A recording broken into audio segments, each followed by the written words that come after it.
Deendayal Upadhyay cashless स्वास्थ्य scheme के अंतर्गत निःशुल्क स्वास्थ्य की सुविधा उनके लिए भी उपलब्ध है। हर माननीय विधायक या विधान परिषद सदस्य को अपनी स्वयं की निधि से भी प्रतिवर्ष एक निश्चित राशि हर ऐसे पीड़ित व्यक्ति को जो इन योजनाओं से आच्छादित नहीं उनमें देने का अधिकार है। और मुख्यमंत्री विवेकाधीन कोष से पिछले 8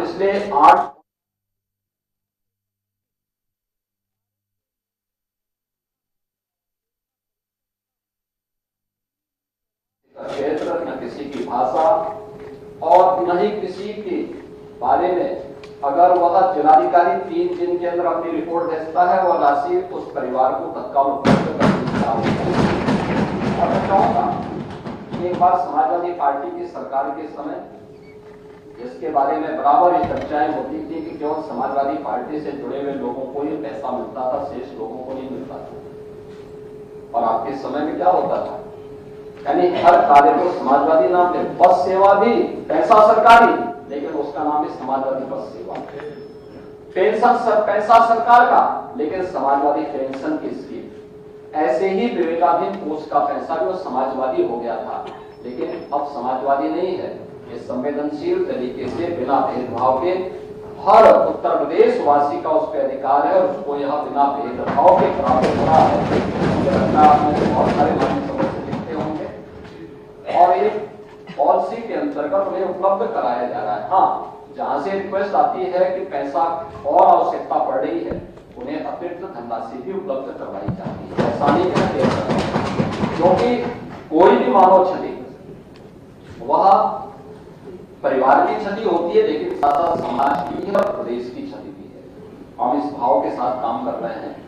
जहां तक आपने इस बात को कहा मेडिकल कॉलेजेस के बारे में आपने कहा, अब याद करिए आजादी के पहले से लेकर के 2017 तक उत्तर प्रदेश में केवल 17 मेडिकल कॉलेज गवर्नमेंट क्षेत्र में बन पाए और आज हर जिले में एक मेडिकल कॉलेज के निर्माण के कार्यक्रम को हम लोगों ने कॉलेजों की सरकार को किया।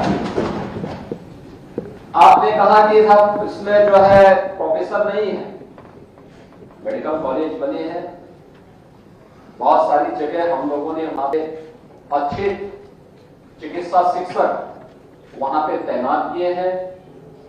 बहुत सारी जगह जिलाधिकारियों को भी अधिकार दिए गए हैं कि अगर अच्छे चिकित्सक मिलते हैं, अच्छे डॉक्टर मिलते हैं तो उनकी भी तैनाती जिलों में डिस्ट्रिक्ट हॉस्पिटल में पीएससी सीएससी में उनकी तैनाती करने की व्यवस्था की जाए। मेडिकल कॉलेज में अच्छी फैकल्टी हो, सुपर स्पेशलिटी के ब्लॉक बने, इस पर भी तेजी के साथ कार्य हो रहा है।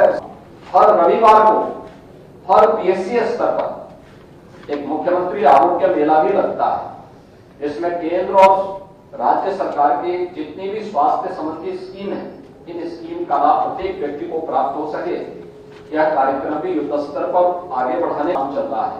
हर जिले में डायलिसिस फ्री में सुविधा उपलब्ध करने की, मेडिकल कॉलेजेस के साथ पैरामेडिकल और नर्सिंग की पढ़ाई भी हो सके जिससे टेक्निकल स्टाफ भी उसके साथ मिल सके।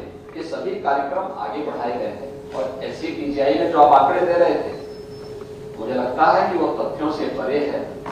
SCPGI में सभी पद लगभग भरे जा चुके हैं, जिनमें नहीं मिले होंगे विभाग ऑलरेडी चल रहे हैं, फैकल्टी है, एक आध पद उसमें खाली हो सकते हो लेकिन हमारी सरकार ने तो वहां पे 8 नए विभाग का भी गठन किया है और जिसमें जो सुविधा पहले प्रदेश में नहीं थी देश में भी बहुत कम स्थानों पर थी वह सुविधा SCPGI जैसे संस्थान में प्राप्त हो रही है। 1200 की क्षमता वाला हॉस्पिटल और 2200 बेड का हॉस्पिटल बनकर के काम कर रहा है। अच्छे संस्थान में, प्रदेश के अच्छे संस्थान में, बल्कि उत्तर भारत के एक अच्छे संस्थान के रूप में PGI काम कर रहा है। मुझे नहीं लगता है कि आपके द्वारा उठाए गए मुद्दों पर कोई तथ्य भी है और अगर होंगे तो विभाग उसको तत्परता के साथ आगे बढ़ाने का काम भी करेगा।